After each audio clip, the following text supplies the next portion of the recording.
Hey, welcome back to No Way. Tell me everything. I am your host, Jess. Today I have with me a lovely guest. I have Emmy. Welcome, Emmy. I found Emmy's video via the algorithm on TikTok, which pushed me some of your content. And I immediately was like, yes, this is exactly what I teach. This is what I love. I looked into more of your content and I loved everything you were doing there. So I reached out to you and asked you to be on the podcast, and you were so graceful to say yes, which I love. So thank you so much for being here today. Why don't you introduce yourself and tell us a little bit more about who you are and what you do? Of course. Thank you so much for having me. It's a pleasure to be here. So my name is Emmy TT. I am from Scotland, if you can't tell by the accent. Hopefully everyone can understand me, and if not, I'm sure there are subtitles.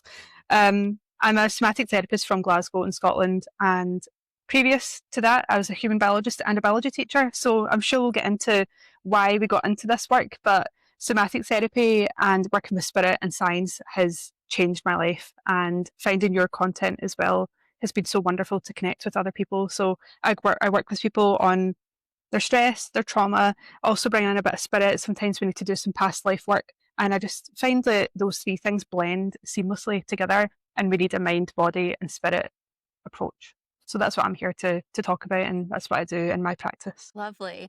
You know what? I think there's nothing that tickles me more than when a person of science also believes in spirit. I just love that because I feel like I've met so many people who are like, where's the where's the evidence? Where's the lab work? Where's the study? And I'm like, well, there's a lot of reasons why those things don't exist, but that doesn't mean that this isn't a possibility. So when I meet people who are open-minded enough to use science where science is useful and great, and then use experience and all of that other part of it with, it just makes me really happy. I love seeing that. It's so cool. I mean, I think it's the same coin. It's two sides of the same coin. You've got spirit, you've got science, and sometimes one can't be quantified. It has to be felt and experienced. And I've seen some hard scientists come away from a spiritual experience and they're like, oh my God, some things you just can't put onto paper. And I think that really sums up the human experience, to be honest. It really does have to be felt. And then now we're getting some clinical literature around things like Reiki, for example, manifestation. I do believe that all of this knowledge has already existed. We see it in Indigenous communities all the time. And then the science comes out at a later date and we're like, see. Yeah. Yeah. No, 100% agree. I think so. I got originally the very first like entryway, I guess, into this spiritual holistic space was I got a degree in holistic nutrition, and a lot of that was anecdotal. And in the case of holistic nutrition, it's because there's not a lot of funding behind a lot of these studies. So they're very expensive to do, and there's a lot of parameters you have to meet. And so there's just a lot of anecdotal and as you said, indigenous, you know, history around it, but it works. And so, of course, when I told people that, they would be like, oh, I would say, oh, you should use this because it helps with this. And they're like, well, I need to look it up. And then they're like, there's no studies on it. It's only anecdotal evidence. And I'm like, okay, but you know, Chinese traditional medicine has used this for ever. And this is the outcome. Is that not enough evidence for you? It's like, no, I need it done in a lab. And that's always kind of bristled me in a way because I'm like, but try it. Even if it's a placebo, does it really fucking matter? If it helps you, it helps you. Who really cares? But also, some of the things that science has proven now, they was not possible to even test years and years ago. And some of the things that science confirmed is now being rethought because of new evidence or new testing methods. Quantum energy, like you said, Reiki, there's been plenty of studies now coming out about the effects of Reiki. They've done some brain mapping on psychic work, for example, and they can see parts of the brain active that have no right to be active with what the activity is. It should be in your prefrontal cortex, but it's not. And they can't really explain that. And I feel like that's really beautiful, is they can't explain it, but it's still happening. And that if that is not the absolute essence of human life, of I want to control it, I can't control it, and I can't explain it, but somehow it's going, it's working, It's so cool. And I love seeing the intersection of science and spirituality. And it does tickle me when things come out and you're like, this information has been floating about forever. And I am seeing a resurgence I don't know about where you are and in the rest of the world, so maybe people can comment and let us know. But over here, we're starting to see a resurgence of traditional Chinese medicine, more holistic approaches, because I think there is such a deep distrust in the medical approaches, especially here. We have the NHS, a health system where everyone can access it, and it has been wonderful for a lot of things, but now we're seeing a lot of backlogs.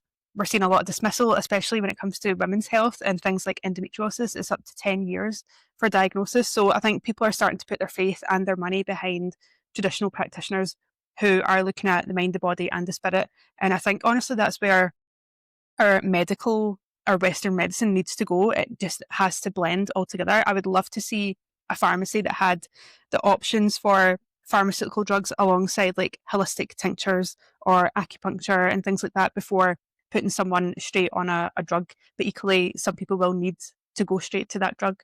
Um, that's my hope for the future when it comes to healthcare. We'll see if that happens. Yeah. Yeah.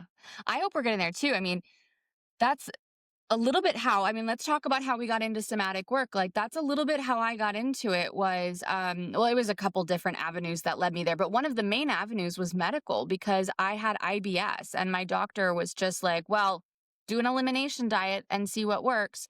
And I did an elimination diet. I kind of know what flares my system, but I was still having symptoms even when I was on this really strict diet. Like it just seemed like there was nothing.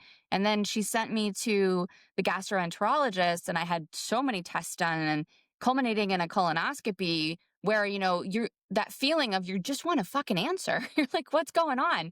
And then you get out and he's like, yeah, everything's super healthy. I don't know. And you're just like, well, what the fuck do I do now? Because I can't live like this the rest of my life.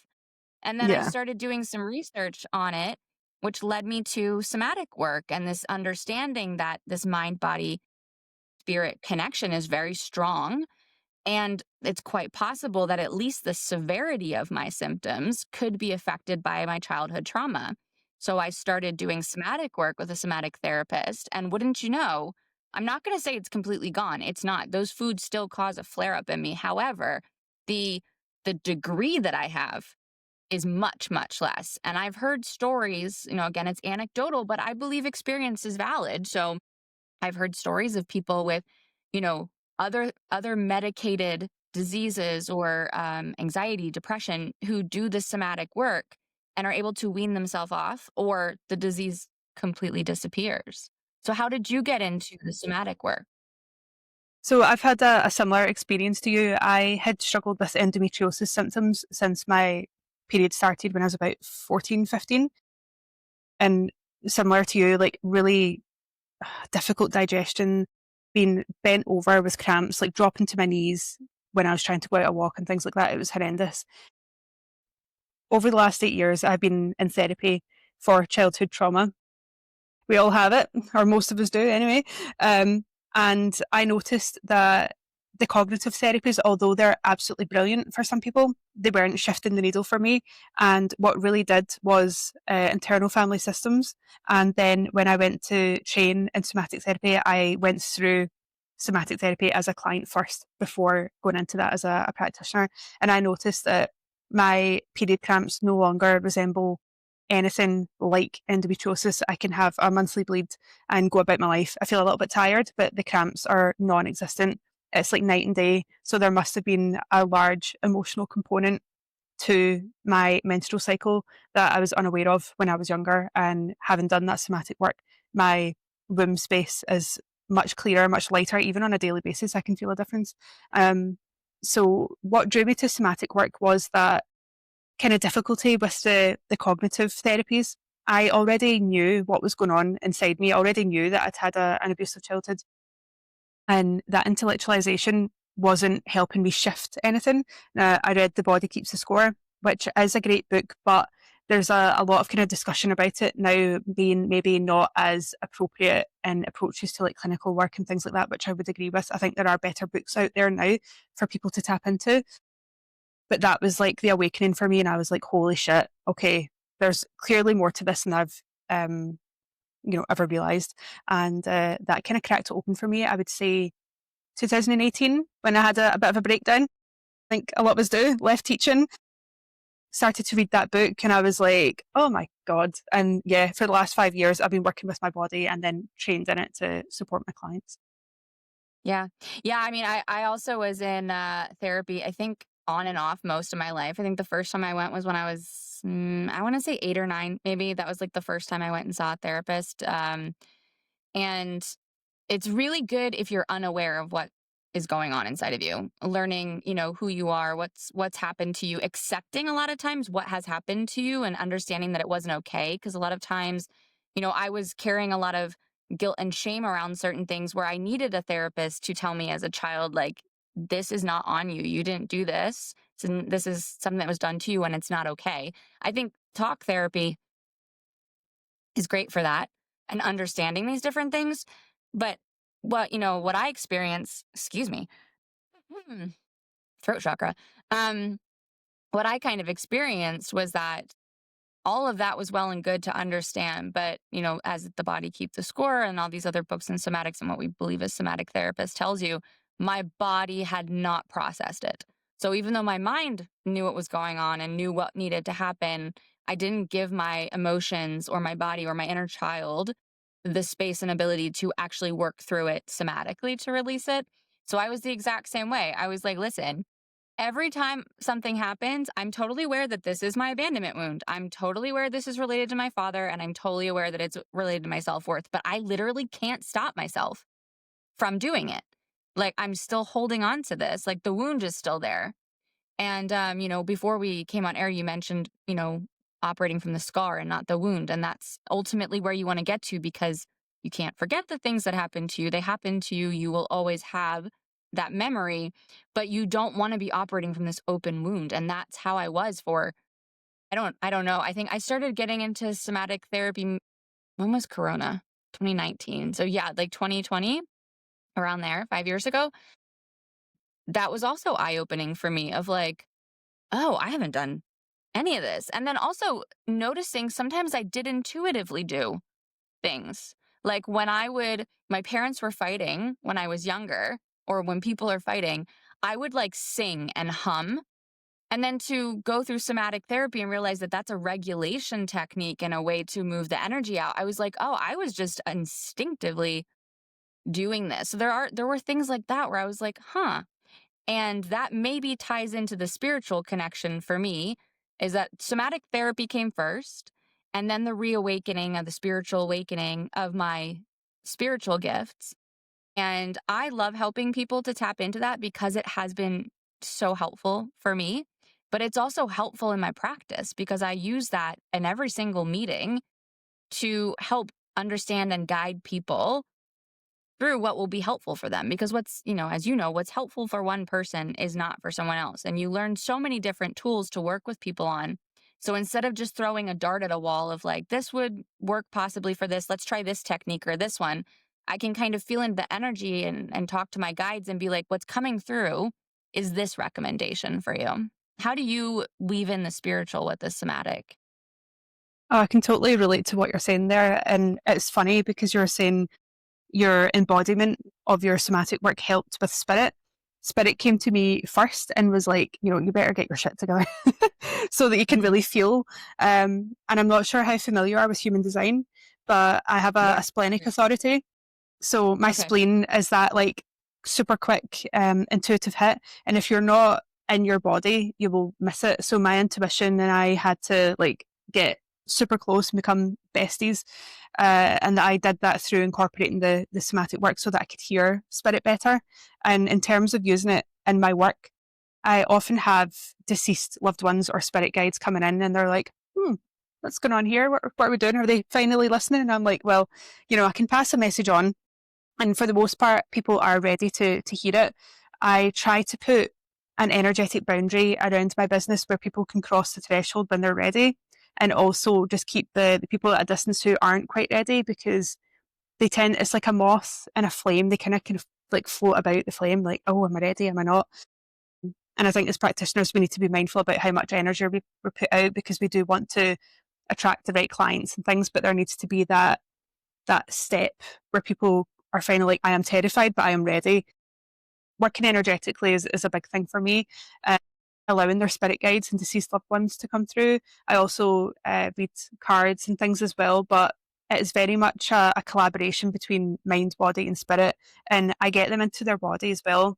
So if I was doing a quantum healing session, for example, I would ask their body, is this correct? Are you resonating with this? Rather than, I would never want to be the psychic who's just talking at someone like, this happened to you, and, you know, at the Battle of Hastings or something like that. I want their bodies to be taking the information in and being like, yes, this is true for me. No, that's not correct. And I try to give clients a lot of autonomy when we're working together, which I love. And their spirit guides seem to be pleased with the way that I'm working. So that works for me.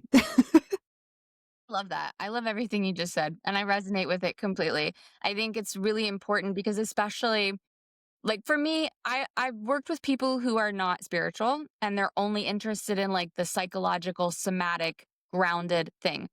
I can do that, but it's so hard for me because whether I want to or not, my guides are with me. And so they're like, oh, you should talk about this thing. And I'm like, but they don't want me to talk about it. So I don't want to do that, or like, and then it's like, I get like a little kid who wants to like, but this will really help you if you just open up. But to your point, that's not going to be helpful. That's going to be detrimental because they're probably not going to come back to me again because I've crossed a boundary they're not comfortable with.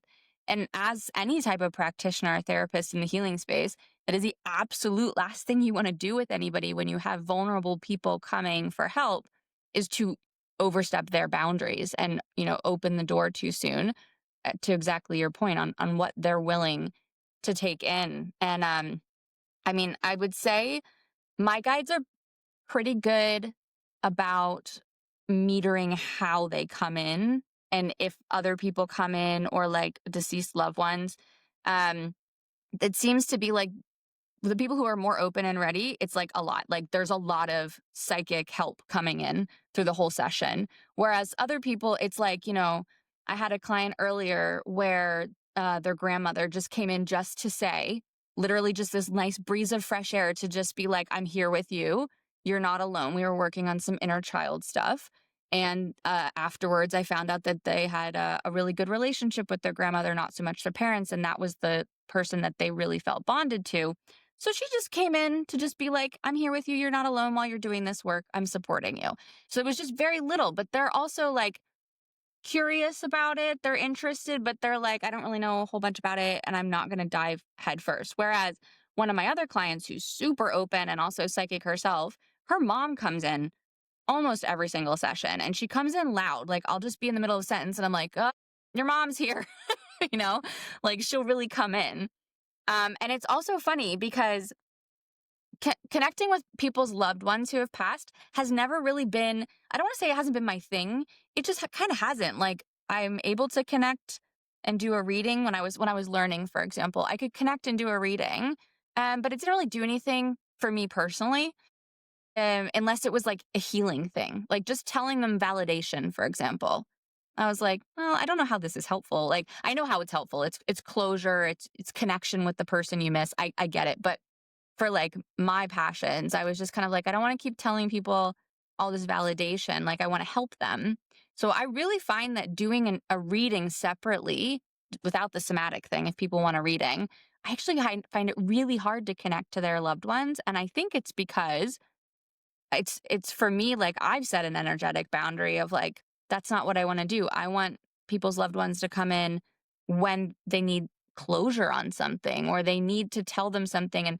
And to your point, a lot of times they'll come in when we're doing ancestral healing or something where they want to show support for what's going on, or they want to tell some information like, I also struggled with this and my mother struggled with this. And that's why I'm happy that you're working on it. How do you kind of experience them coming in to work with your clients? Exactly the same as you with when you were talking about setting those boundaries around readings.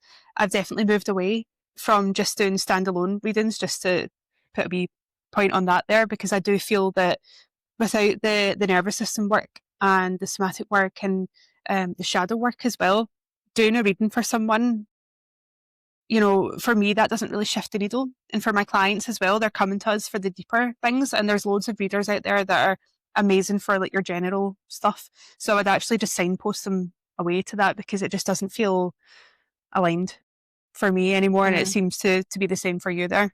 And in regards to loved one comes coming in, I've had some really interesting experiences. So I was training Reiki at the weekend. I'm a Holy Fire Reiki master teacher, and was doing level 2 at the weekend, Saturday and Sunday. And on the Sunday, when we were doing our placements, we had a loved one come through, and sometimes I can see them. Sometimes it's more a feeling. So the room got really cold. There was a dense kind of energy, and I could feel her personality. Um, just really like not immature in a bad way, but like really childlike and fun and joyful. And she was only a young woman when she passed away. She's only 34. And the name came to me as well. And I was like, okay, so I've got this person here. Does that resonate with you? And my client just burst into tears and allowed that grief to come up. So that can be one way that it emerges. Sometimes I see people in the room with me. Sometimes they're touching me and they're like, hello.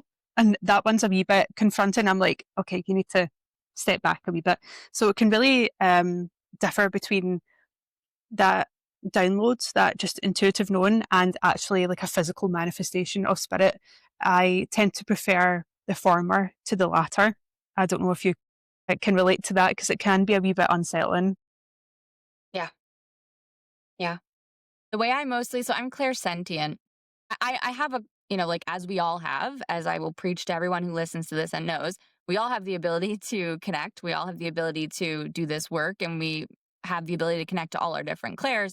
But my strongest clair is clairsentience. And that tends to be how people come through. Sometimes I get like, I don't want to call it like a warning, but like I'll hear something, or I don't know, like just one of those other senses outside of me will kind of alert me, or yeah, like my arm will get cold or something. But then I can feel their energy. Um, and that's fine with me. Like that's good, that's comfortable, that's whatever. I used to see a lot when I was younger, and that was very scary for me. So that one, my clairvoyance is on the bottom of what I use for anything, even when I'm connecting to people's spirit guides or their own energy. Like I don't see very much. And I think it has a lot to do with the childhood, experience I had of it, which was extremely I mean, it shouldn't have been terrifying, but because of how it was handled, it was very, very scary. So I think I've probably blocked that a lot. And there was a point during my development when I was training where I was like, I want to see. Now I want to see. I want to see stuff now. And then I got really real with myself, and I think it was my guides were like, okay, so if you wake up in the middle of the night and you see an old woman at the end of your bed, you're going to be cool with that? And I was like, well, no. No, I actually wouldn't. No, you're right. That would freak me the fuck out, and I would go right back in my energetic closet. So I feel like, that's kind of the boundary for me. I'm okay with Mhm. feeling things. Although at the same time, like when I was training with my mentor, she had me do a lot of different types of readings because according to her, when she read me, she was like, you can kind of do anything you want with this. Like you have a really strong affinity for it. So you could do medical, or you could do this, or you could do that, or whatever. And I was like, I don't know. I don't know where I want to go with it. I just want to connect. So she had me doing a lot of different things. And actually what I found out, like the two, she said I would be really good at medical and I'd be really good at cold cases. And so because of this clairsentience or whatever. So I was like, okay, well, let's try that out. And so we had a group, and because she was my mentor who ran the group, she was very kind to be like, "Hey, anybody who wants a medical intuitive reading, put your picture here." And so she would make these opportunities for me. So she did that, and I think like 20 different people put their pictures in there, and I was, being how I am, I like to go head first and everything. I was like, I'm gonna do all these readings. And it turns out that feeling people's physical ailments is not so fun. Mhm. So, feeling people's migraines, feeling people's issues with their gallbladder, feeling, period pains, feeling back pain, um, feeling deep, deep grief and things like that. And doing a lot of those in a row was actually really heavy. So I was like, I don't think I want to do that as my main focus. So she's like, all right, let's do cold case. And that was even worse because being able to feel and sense yourself being chloroformed, shoved into the back of a car, and dumped in a wooded area, also not something that I want to be feeling, So there was a bit of a moral crisis with that one, if I'm honest, because she gave a cold case, and it's one of those cold cases that they then solved. And I was able to put forward, my whole body's like lit up right now. I was able to put Yeah. forward all this information that she was able to verify. Um, I was very clear that I hated that. That was a terrifying feeling. It was traumatic for me in that moment of like, I don't want to feel that. I could feel her getting hit in the back of the head with something heavy. And I was like, I don't want to feel that. But there was this moral aspect of like, but if I'm able to do that, should I do that because I can help so many cold cases? Should I just deal with it? And I had a long talk with her about it because I was like, there's a part of me that feels really bad if I'm not able to do that because of, and she was like, listen, you're acting like she's like, she meant it in the nicest way. And I appreciate this kind of teaching. So I will say it. I know it sounds harsh. Please know that I didn't take this negatively to anyone listening. I appreciated the frankness. But she was like, you're acting like you're some super special psychic and you're the only one in the world. She was like, lots of people have the ability to do this. And the reality is, the police often don't even listen to them. She was like, a very useful skill that is not always appreciated, not always respected, and quite often hard to actually convince. And in very worst cases, she was like, you could become a suspect if you know all the details of something. So she was like, you don't have to put so much pressure on yourself to save the world. If you don't like it, it's just not for you. Just because you're good at something doesn't mean you have to do it. Hmm. And that was really helpful for me because I was like, yes, you're right. I have to decenter myself. I am not special. This is just something I'm good at. It's just a showing me that I can connect. I'm not gaslighting myself into believing I'm making everything up. Like this is great, but I don't have to do it. So those were Hmm. kind of that was like the longest answer ever. You should probably know I have ADHD, so it's probably not the I last. also have ADHD. Oh, great. Love it. So you're in good company. Good, perfect. So those are kind of my boundaries with the somatic work. I haven't ever felt any boundary crossing stuff. Like, yes, I do feel the areas of my body where people might be holding stuff that needs to be worked on. I might feel where their chakras are blocked, and we can work on that and figure out what's going on there.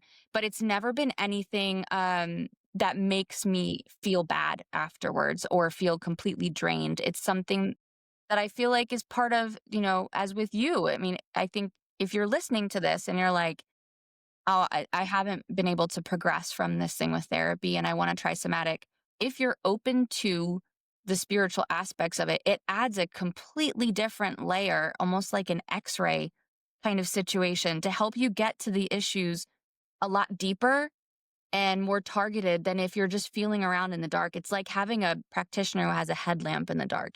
I love that. Such a good way of putting it. And I've noticed myself that I don't feel drained.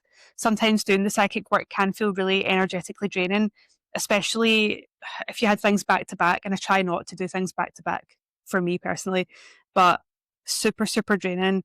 And it's so hard. We were talking about this at the weekend with obligation, especially because some of my attendees are already established as trauma practitioners and they want to bring Reiki into their practice. And they're like, how do I do this? I'm so good at holding space for trauma, but I feel so depleted and drained.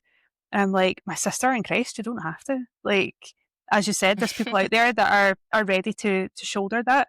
And sometimes you just get to a point in your journey where you have to take a step back and let someone else support them, or you create a resource or something that isn't tapping into your energy like a one-to-one would. So I found that to be helpful in just releasing some of the guilt and shame around that kind of obligation that comes up. So I'm totally with you in regards to that. And your forensic experiences are so interesting. I did forensic science in my first year at uni, my undergrad. My God, Yeah. it's so interesting. I'm a forensic astrologer, so I look at the event charts of a death. So not as close to it as you, but I do get the intuitive hits when I'm looking at the chart and I'm like, oh, okay, that's when that happened. This is what's going on here. Um, but I don't charge for that. I don't really offer it as a service. If someone had come to me and they're like, "Can you look into this for me?" I would have a wee mooch about. But again, very rarely is it going to be accepted by the police. So it's usually for like a family's peace of mind or your own. I'm very morbidly curious, so I'm like, oh, what happened here, and I'll deconstruct the chart. But I'm so with you on that. It's really, really tough.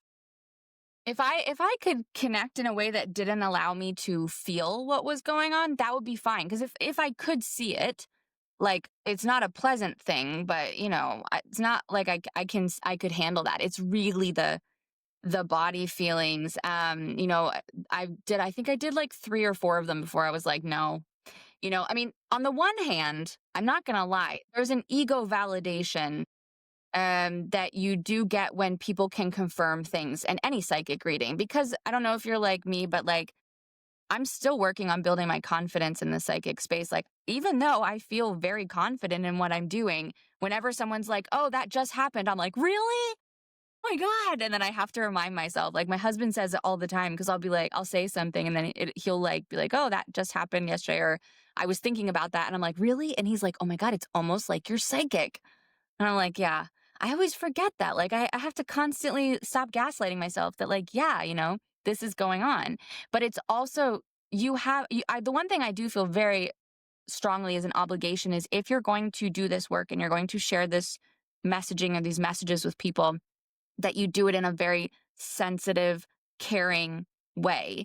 And so with the forensic aspect as well, I struggled a lot with how do I there were certain cases where I was like, okay, like this person was doing something that they weren't supposed to do. Like I had one where someone's father had been found murdered, and the family had a lot of suspicions that it was not a suicide as had been told. And so I felt into it. I was able to confirm a lot of the details of how he died, what they found, some things from the autopsy report, and I was able to see, like, so it was basically like I sent the reading. So it was just in one go without the confirmation in the back.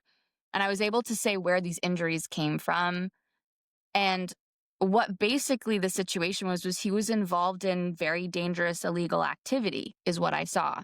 And this was a murder. It was a result of some things that he did that basically pissed off this illegal group, and the legal activity they were doing. And so this was just a consequence of that. But telling that to someone's daughter of like, hey, I know it was your dad and you loved him a lot and, he was a great guy and you really miss him and you're really sad. He also did really bad stuff. Like you have to deliver that message to someone and you have to have so much care and understanding and everything. And so those ones, to your point about energy, like those took so much energy out of me between feeling everything, connecting to that, processing all of the feelings and understanding, a lot of times I I don't know if it's the same with you, but I don't just use one clair. So like I'll feel the things primarily, but I also have claircognizance, which is clear knowing. So I'll get the feeling and I'll understand what that feeling is. And sometimes I get flashes or I get a word, but it's mostly those two I feel like that work really closely together for me. So processing all of that, it started to feel in some cases like I was re-traumatizing myself every time having to feel this and process it out to write the message, which then also took the energy of communicating it in a loving, caring manner. It just ended up being something where I was like, I don't think this is the best use of my abilities either. That's another thing is like I can do that or I can do this. I can't do everything. There's definitely things like I don't just use the psychic stuff. You mentioned astrology. Um, if people can give me their birth chart or give me the information for their birth chart, I use that a lot in the life coaching and the somatic coaching that I'm doing because there's so much great information in there. So I have these different skills that I use with somatic. That's part of the spiritual thing, but I feel like there's only so many things you can do. I can't do, numerology and zodiac and soul path and somatic and psychic. Like it gets to be overload for people, or I'm like, I Hmm. spend half the session explaining to them all the different modalities and everything. Yeah, it is intense, and picking a lane can be sometimes it can feel limiting, and other times it can feel like a relief because when you're a multifaceted practitioner and a multifaceted psychic or a spiritual person, sometimes you want to bring in everything in the whole kit and caboodle, but you're so right in saying it can be be draining. And I think we've got our tools that we come back to that feel the best and closest to us. So like a couple of your clairs, for example, when I do somatic work, it is usually the intuitive side of things, unless my clients are like, where is the moon right now? What is going on with this full moon or this new moon? Or has there been a big transit lately? And I'll tend to bridge that in.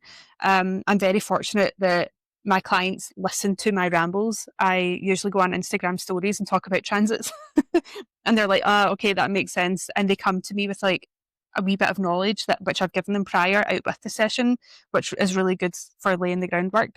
But yeah, it's you've got to pick and choose your tools, I think. And like you said, the somatic work, there is a spiritual aspect to it. And I do believe that Peter Levine and Dick Schwartz of IFS have said that there are spiritual components to somatic therapies, which is really nice to hear. Actually, it's quite affirming and validating. Mm. Yeah. No, I 100% agree. I mean, there's some people that when I like, my husband's friends are lovely people, but they're very like, salt of the earth, grounded, you know, not in the spiritual space at all. So like I don't know if they know that I'm psychic. I don't know if he talks about that. I don't talk about it with them. But like when I left my job and they were like, "What are you doing?" And I just said, "Well, I'm a somatic practitioner," and I explained what that is. Even that can feel very woo-woo to people of like, "Okay, so I'm holding energies and emotions in my body and I have to process that." So for me, that feels like the most grounded thing in the world. I'm like, of course, that's so natural. It's a accepted system. But for a lot of people, even that Hmm. feels too much. I do like that it's getting more accepted and more known. You've mentioned internal family systems, and I want to touch on that for a minute if you want, because that has also been very helpful for me, and I use that often with my clients.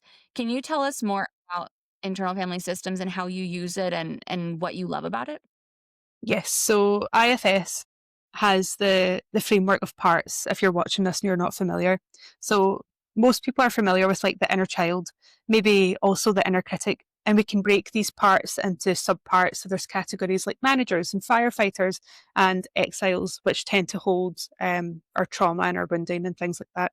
So when I'm working somatically, there are often parts that are holding on to sensations or memories, and they can often come up, and for some of my clients, this can feel a bit like discombobulating because they're like, oh my God, I can hear a voice, or I can see myself at this age, or I felt like I did when I was 5 years old. And they're like, where is this coming from? And I'm like, this is your parts coming in. And we can start to talk to them through the body, which is amazing. So I would ask the body, are you willing to let us converse with this part? Ask for their yeses and their nos, and we can see through the pendulation and the titration how their body is reacting to the discussion with the parts. It is fascinating. I think we could do like a whole full scale episode on how parts therapy works. It is, I don't even know how to put it into words, how amazing it is, but essentially it's a conversation with a part of you that has a job to do, a role to fulfill, or a wound that it's holding. And essentially, we just want to be curious and ask them about the job that they're doing, and if we can help alleviate that role, because most often it is not something that's actually helping the client, it is now holding them back. So, for example, a fear of visibility, maybe when this person was younger, they were bullied for a speech impediment, or they were very, very shy, and now they have a job where they need to speak in front of people. And this part is trying to keep them safe by maybe not allowing them to speak, or they're stuttering more again. It can manifest in a million different ways, but the goal is to really converse and open up the lines of communication between body and part, and through the core self as well. So again, we're kind of coming back to this like healthy triangulation, you would hope. Yeah. Mind, body, What and spirit. Yeah. what about you? I mean, yeah. My introduction to internal family systems came via the inner critic. I actually did a workshop with somebody here a few years ago about I think it was called silencing your inner critic, I think it was. Mm-hmm. Um and it was about doing all this internal family systems work to connect with your inner critic, because we realize that this inner critic part is holding us back. I think the difference for me there was a lot about silencing your inner critic, obviously. Like, recognizing that it's there, but not letting it rule your life, which I understand. I think that's great. But what I actually took away from it that has worked really well for me, and what is a lot of times what I teach with I do mostly coaching. So it's like different types of life coaching. But with the coaching, is that for me, and I think this resonates probably with a lot of people, your inner critic, like you said, is a protector. Like, it comes out in ways that make you feel bad about yourself and keep you playing small, for example, and hold you back. But that part of you was created as a protection mechanism to keep you from feeling rejection or unworthy or like you're not, good enough or something. So they do that out of love to protect you. So for me, it wasn't about silencing them, it was about hearing them and understanding that they're just coming to protect, but asserting that I can handle it and I appreciate what they're doing. So treating it more with this loving aspect of like, I totally get that. And I know that you don't want me to fail at this. So that's why all this criticism is coming in, but I'm actually okay with failing at it. I'd rather at least try it. And now that I'm an adult and I have all these coping strategies and I know who I am, I can actually handle it. So it's okay. And it's reintegrating those parts of you and understanding it. I think that's what I loved about internal family systems too, is Hmm. recognizing how many parts you have inside of you that you're not listening to and how they show up in your life when you don't listen to them. And when you actually integrate them, you can find a healthier expression to let them be heard without it like burning down your life? Yeah, it's so interesting when we look at things through the lens of safety and protection, and for the most part, they're here to help us in some capacity, but it's actually hindering us as adults most often. So it's really interesting when you say you're coming from a place of compassion, because I think so many of us struggle with that. When we hear the inner critic, we either fight back, we argue back inside of our head, or we shirk and shy away. We feel a lot of shame. So it takes a lot of courage to turn around and face your inner critic and be like, I can see that you're really hurting here. Let's talk about it. So I'm totally in awe of my clients and ourselves as practitioners, because we have to do that and self reflect quite a lot. Um, and that inner critic can come in strong for us. I think, personally speaking, when you dissect a session, you're like, okay, was that the right way to go? And some healthy guilt is there, but when it starts to take over, it's worthwhile having that conversation. But it's always really interesting to hear how other practitioners work. And in your line of work, what would you say is the most common inner critic that you see? Is there like a theme amongst your clients? Um, in what way? So some people work with like consistent high achievers that are really struggling to experience success. So I know a lot of people move the goalposts. Like, oh, I've achieved this, but actually it doesn't feel really good. I'm just going to move the goalposts so that they're on this hamster wheel. Is there something like that you work with? I think the people that I mainly work with, their inner critic shows up for them when it comes to self-worth. And again, like you said, we do the work ourselves as practitioners, and that's part of what happened. I mean, in my astrological chart, I'm not going to get into it because then I'd have to explain everything for the people listening who might not know everything about it. But my Pluto and its placement in Scorpio, like I learned through going into the underworld and experiencing everything and coming out, and then I can pass on that knowledge. So I've been through a lot of these kind of things, as I'm sure you have, as other people have. Like a lot of practitioners have been through it. And that's why we're able to help others get through it, because we have that experience. And a lot of my wounds center around deservingness and self worth.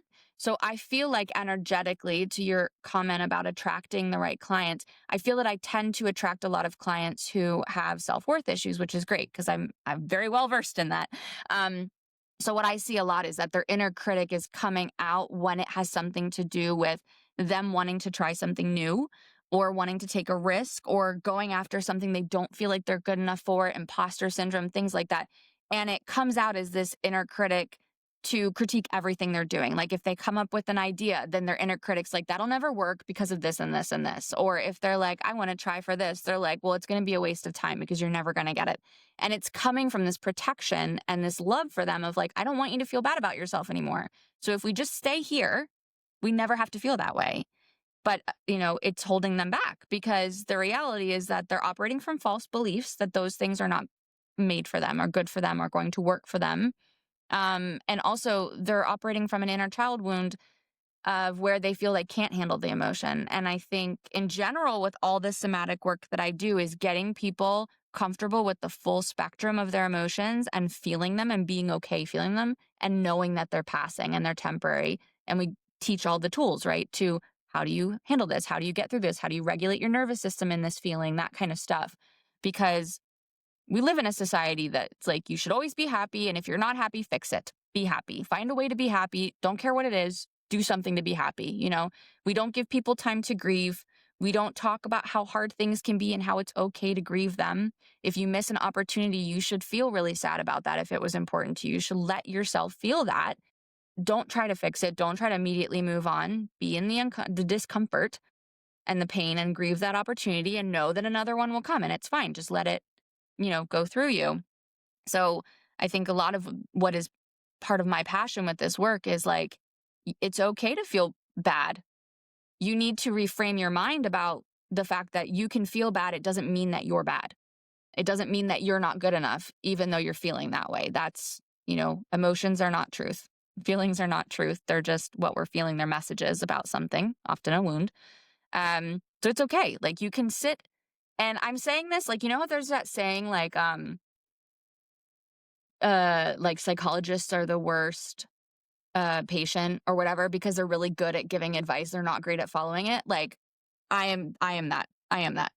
Like I'm really, really good at sitting with the discomfort, but I still try to find ways out of it. I was just talking to my friend yesterday who's also psychic.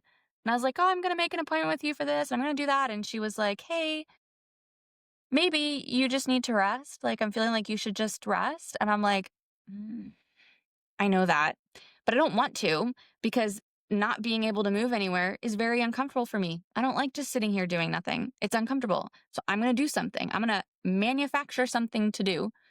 And it reminded me when she said, I was like, thank you for the reminder. I need to follow my own advice. I need to just be uncomfortable here and sit with it and remember that it's going to pass at some point. And there's a lesson in it.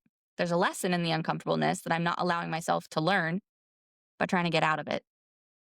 So again, ADHD ramble, but that's a lot of the time how it shows up is like this protective, I'm going to keep you here. And then it's not going to be a problem because you just stay small for the rest of your life and then you can never be hurt again. And it's like, hey, that's not good for you. And it's not what you actually want. And if you get hurt, if you get rejected, is it going to suck? Yeah, it's not great. Doesn't feel good, but it's temporary. We're going to give you the tools to work through how to, regulate yourself and feel okay with that. And then when you're ready, we move on to the next thing. That's kind of it. Very, very long answer, but unfortunately, I don't do nutshell answers. That's just that's how it is. That's what we're here for. Uh, We're here for the good long chats. So I mean, that's why I had to do a podcast because I can't do these 30 to 40-second little, social media clips that we go on, right? I yeah, think that was actually, we can just talk about that for a second, but that was actually what I really liked about the content that you put out is like, I appreciate quality serving content. And then you see all these people are like, yeah, you shouldn't do that because you're just giving it away or that's not viral. It's not going to go viral. Like you need a hook. You need to be provocative. Like the number of even spiritual practitioners who have told me like, but it's because your stuff is too like level. You need to say something really provocative because that's the energy that will make it, go bigger. And I'm like, but that's not me and that's not authentic. And I don't want to do that. I don't want to say something provocative that I don't actually stand behind. And also, like, as a healer, I feel like it's borderline unethical because if you say something really provocative to somebody on social, like if you put out a video that says, I don't know, I can't think of anything off the top of my head, but there's some of these somatic healers I even see who post, like, if you have a shoulder pain, it's because of this and this and this. And I'm like, you can't say that. You don't yeah, know that. You don't know who you're talking to. You don't know the life story or anything else going on, but you're putting it yeah, out there. And now some person is watching this who's creating this whole thing in their head that wasn't maybe even a problem for them. Or, like there's an ethical thing to it that I really hate with social media because they reward that. and I feel like it's damaging. And I really appreciated the way that you talk about everything that you do and share information in a very informative, non-inflammatory way. Likewise, but thank you for saying that. And I think the most terrifying thing that we're seeing on the internet just now is that lack of nuance and being able to go into the deeper discussion, which is why podcasts are so great because we can kind of talk about things on a deeper level. But you're right. Sorry, it's that dopamine mining, that instant hook. We need to grab them immediately because people's attention spans are, in the trenches. It's really poor. But the people that do watch our videos all the way through, whether they're 3 minutes, 5 minutes, 10 minutes longer, they are getting what they need to get from it. And that's the people that I'm putting the content out for, the people who are willing to listen, to see the nuance and take what they can get from it rather than 5 things you can take, because they often don't take it and implement it. There's a lot of things not being embodied. So you can get all the information in the world, but nothing's going to actually shift the needle. So it's really kind of you to say that because I think as practitioners we can get hung up on like the vanity metrics of Instagram and TikTok, and we want to serve all these people, but realistically, I think we're seeing the shift just now in the influencer culture, and having a small community that are actually engaged and connected is far superior than a wide reaching message where people aren't actually able to integrate it. But that is my personal opinion. I think that we are going to see more micro communities and more engagement in that respect rather than someone with like 100 million followers kind of spouting out. I think this is Saturn retrograding through Pisces, moving into Aries. That's going to be really interesting. And then we've also got Pluto moving through Aquarius, which is very humanitarian. And the power structures that we had in place before are really going to change, especially into 2027 when our human design paradigm changes as well, with the incarnation cross moving from, is it the cross of planning into, I can't remember if it's the next one, but there's going to be a change. Let's just put it that way, folks. There's going to be a real change in the next couple of years. It hasn't been enough change. Guess what? They keep going. I just put out a video yesterday talking about that. I'm like, you thought you're going to get a break after eclipse season. Guess what? You're not. Like, even, numerology, they're like, it's a 9 year. So next year's a 1 year. And you're thinking, like, oh, good. They're talking about endings and then it's going to be new beginnings. But astrologically, it's supposedly, I haven't looked at it yet, but it's supposedly like a freaking crazy ass year in 26. So I'm like, we're not getting any fucking breaks for the next year. It's it's been intense. And this year it's just been massive for transits. So we've had quite a few outer generational planets change sign, which can be felt again, mind, body, and spirit. And the nodes changing sign in January of this year into Virgo and Pisces. I'm a Virgo rising. I watched my Libra rising friends go through this last year, where the South Node was transiting their first house, and it was like a total unraveling and dissolution of self. And I'm like, great, this is what I'm going through just Yeah, now. that's gonna be great for you as a Virgo too, because there's nothing Virgos love more than chaos. Yeah. I mean, I honestly have hope for it because I have been I will say I enjoy TikTok way more than Instagram exactly for what you mentioned, in that there's more community over there. People actually are engaging. They want to talk to you. Like, I just saw there was a post that an astrologer made, where she talked about people are leaving Instagram and TikTok because no one's engaging anymore. No one's saying anything. No one's, liking, and it's like talking into a void. And I don't think that, we think about that. I mean, I catch myself scrolling through reels and not interacting at all because it's so easy to just scroll. But it's something that I think we should be more aware of because the reality is we've completely lost any sort of human connection with anything. And I am hoping that it's different because really that's what I want is community. And I did a reading, like I did a collective energy reading back in January for what was going to be important this year. And what came out was community. Like we are going to have to find our communities and grow our communities because we need it. And I think that that obviously was a situation that has come true. We really need community. Whether we've actually found it and leveraged it, I don't think necessarily we're quite there yet in some places, but I do think it's important. Um, and I think there's there's I create courses around regulating your nervous system so you feel safe to, take moves that are scary for you and stuff like that. I think it's gone course creation, in my opinion, for the spiritual space at least, has gone completely off the rails. Yeah. Because there is so much stuff that you cannot do via a group course or one of those like pre-recorded programs or something. Like when you're doing spiritual work like that, it has to be one on one or at least somewhat personal. Like, quantum energy works at any time, right? So these energy healings and stuff like that, you can do those to groups of people. You can do those at different times encoded with the energy. But there's so much other courses that are coming out right now where I'm just like, there's no way you can actually add any service value to these people. I see it also with somatic courses. They're like, you know, heal this thing via this course. And I'm like, you can't do that. Like you might add a little bit of Yeah. value, but you can't. And I think that people, what I see anyway, is people are feeling that. Like they're charging $150 for like 30 journal prompts, Mm-hmm. or which is going to do nothing because you're not, how could you possibly, what's the point, you know? Yeah. So I think the structures and everything else are going to change because people are not trusting people anymore. They're not quick to listen, and it's because of all of this inauthentic stuff that's out there. And I feel like when you meet people who are trying to stay authentic to themselves and be authentic, like I did a couple videos where I tried to game the algorithm. Um because a friend was like, we're in the matrix, so you just got to be in the matrix and you got to do it. And I was like, okay, well, all right, I'll try it. And I tried a couple, and not only did it suck every last bit of energy out of me and make the whole thing so unpleasant, it Mm-hmm. didn't really have any difference than my other videos that I like doing that are authentic to me, that are just like, I'm in my car and this came to me and I'm going to talk about it, or it's a clip from the podcast.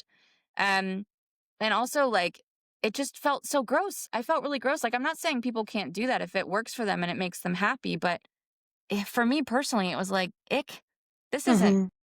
isn't valuing anything that I have. And so I'm Yeah. honestly hoping that there comes a change. I would love if, I live in Denmark. I think, I'm not gonna lie, I think it's a hard market to crack over here when it comes to spiritual stuff. Like they're very not everybody, there is a spiritual community here, but I would say as compared to like if I take California in the States or something, Mm-hmm. um, they're very open to spirituality. They're very accepting that it's helpful and that it's, a lot something that a lot of people believe in.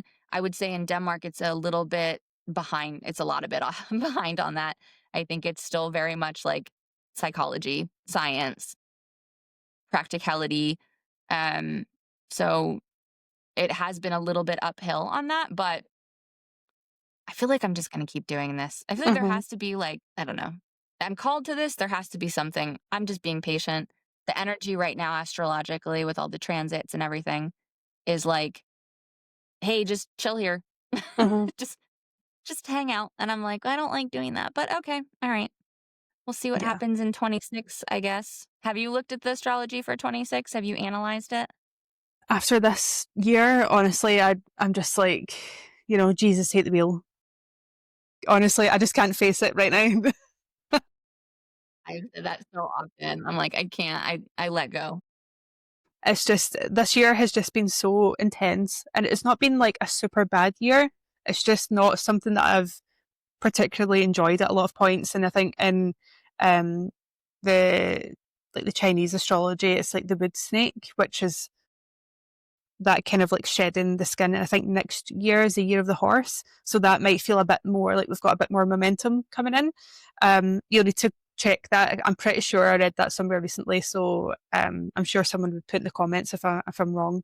But it's hard to build an authentic community and authentic content when you've got a lot of people out there, like we said, using these fast hooks.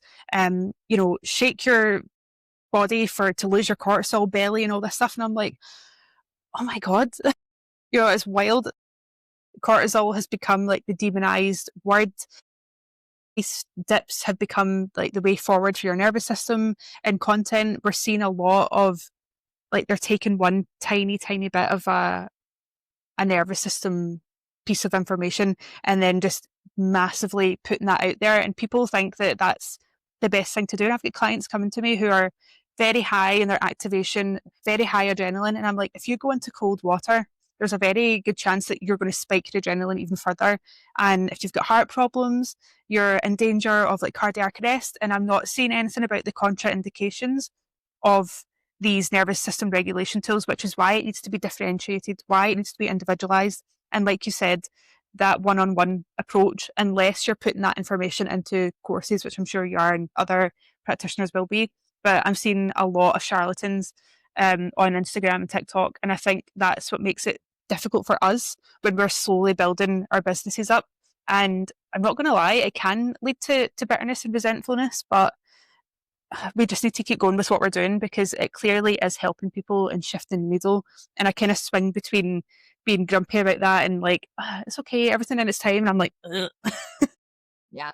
I mean, we're humans. I do the same thing. On the one hand, I'm like, as you said, Jesus take the wheel. If it's meant to happen, it will. On the other hand, I'm like, you see these pieces of content where you're like, this is not okay, or this is so wrong, or that's not true. They didn't talk about this at all. And it's irresponsible. And then part of me wants to comment because I'm like, this is like, I don't agree with you doing this. But I'm also like, that no, I'm not going to do that. I'm not going to be one of those people. I just don't need to involve myself in this. But Yeah. yeah, and the thing that I find, you mentioned the cold dip thing. Like I do that now. Now that I have a very regulated system, I can do my sauna and cold dip sauna goose thing because I'm able to do that. That's fine with me, right? But Mm-hmm. because of all this misinformation about how great it is for your nervous system, I've gotten into situations where I have friends who are on stress leave and they're like, I'm going to go take an ice bath. And I'm like, just FYI, you shouldn't do that. That's not going to help you. That's going to actually keep you in that. So like until you're regulated, you should probably, and they're like, no, it's fine. It works for me. And I'm like, but it's like when people are, when you have these like flashy big names saying stuff like that, and then you say it and they're like, oh, but they told me, and no, it's fine. And Mm-hmm. the, there's problems with things like that. And I also you mentioned the shake to lose your cortisol belly. Like that also shows me that you don't know the fact that cortisol actually has a use, so you're demonizing cortisol. Like we all actually need cortisol, it has uses. um B, have you done a hormone profile on this person? Do you know everything else going on in their life? Do you know their history of trauma? Do you know any of this other stuff? No. So you're just telling them that they have a lower belly fat issue in quote marks, because of cortisol. Because not only does that all piss me off, but the Mm-hmm. whole policing, changing regulation of people's bodies, specifically women, it makes me go, for people who are not watching, my hand is way above my head. Like it makes me up here. Like talking shit about, oh, you have this lower belly fat. And so what? And so what? We're women, the chances are, like, I'm super, not that I'm Gandhi or anything, but I'm super regulated. I have healthy hormones. I work on not having IBS. I work out 4 to 5 times a week. I go to the sauna goose thing. I don't drink. I don't smoke. Guess who has a lower belly pouch like a kangaroo? Me. So if you think that you can just do some little things like this and it's going to go away, please understand that that's not necessarily the case. And also understand you don't need to even get rid of it. It's fine. It's normal. That's so normal for women to have. And these fucking like, there's this one woman who I want to punch in the face, but I don't follow her anymore because it's making me get really angry. But she has posts all the time because that's how she sells her content of like, if you're holding fat here, it means this. If you're holding fat here, it means that. And I'm just like, do you have their genetic profile? Have you looked at their ancestors or their family line? Because we tend to hold fat in the same areas based on genetics. It's just like, it makes me really upset. And it makes me upset that they're charging people for this content that is not going to deliver. So it's like, I would love to help more people, but I'm going to help you in the right way. And if that means that Instagram or TikTok doesn't promote my stuff because it's not flashy and it's not provoking conversations that are not good conversations to be having, then, and then I have to remind myself that I'm a spiritual person and I know that if it's not working for me, it's because it's not meant to be. But I Mm-hmm. have the human reason first of like, no fair. Yeah, I'm so with you in that. It can be really tough, but that is the way things happen when you're building something ethically, and our time will come.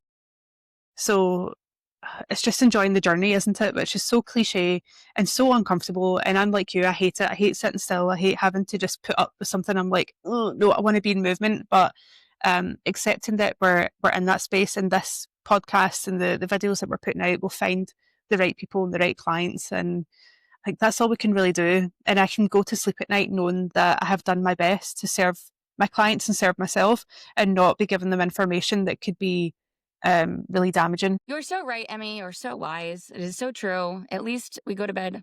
We're like, I didn't harm anyone today. So, that's the most important thing.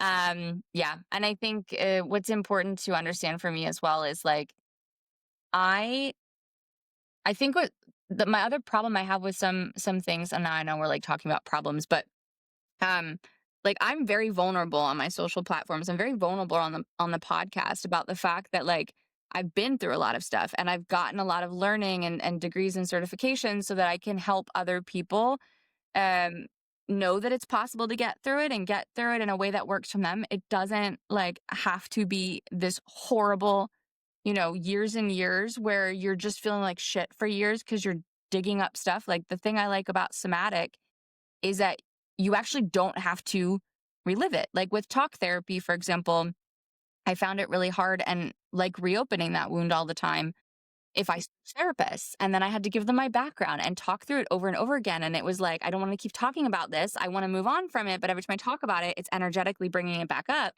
And what I really like about Somatic is you don't have to talk it out unless you want to, but you don't have to. And you don't have to relive it. You can just, work through it in a gentler way. So is it comfortable? No. Are things going to come up that are uncomfortable? Yeah, but it feels different. And after you do the work, I haven't had anybody who does the work and is like, you ruined my life. I feel worse than I did before. It's always such a lighter feeling. You just have to remind yourself that, you can get through it. And I also try to remind myself and the people I work with that, like, I'm still working through stuff. I'm still, living life just like anybody else. So I'm also going through stuff. I learn from Hmm. you when you're also learning from me. I feel like it's this lovely circular relationship of I'm helping you get through something. And since everybody's journey and everybody's story and how everybody works through things is so individual and different, I learn new things every single time too. It's just such a lovely it's why I really like doing this work. Like I've always liked coaching people. I've always liked leading people back when I was in business. But this work just feels if I can even help one person with something, that feeling is like, "Oh, I Yeah, love this. This that's feels so good." nice. Yeah. Ah, Yeah. Oh, loving it. But and nice. thank you. Thanks for being on today. Maybe I'll have to have you on again so we can talk more about all the other stuff that came up that we didn't get to dig into. Maybe a New Year one, like we can Hmm. talk about when we've had a chance to look at the astrology for New Year. We can get on and tell everybody how chaotic life is going to be, but remind them that you're always going to get through it. You're always going to get through it. We're going to help you if you need to. But yeah, thank you so much for being on today. I am going to put all your social stuff into the show notes so people can reach out to you. Is there anything else you want to talk about? Anything else you want to let anybody know? Just a massive thank you for having me. I am based in person and online in Scotland. We met through TikTok, so you'll be able to find me there. And I'm just going to keep talking about what I've been talking about, which is CSA, estrangement, somatic work. So if that's something that you're interested in, that's where you can find me. And if that's maybe not the topics for you, that's okay. And whoever's watching this, thank you so much. And big love from me to you. And thanks, Jess. You're so very welcome. Thank you, everyone, for listening. I hope you enjoyed this episode. Make sure to follow us on socials if you want to stay in contact. Reach out to me if you have any questions or feedback or suggestions or people I should talk to. I would love to talk to you more. Have a great week, everybody. Bye bye.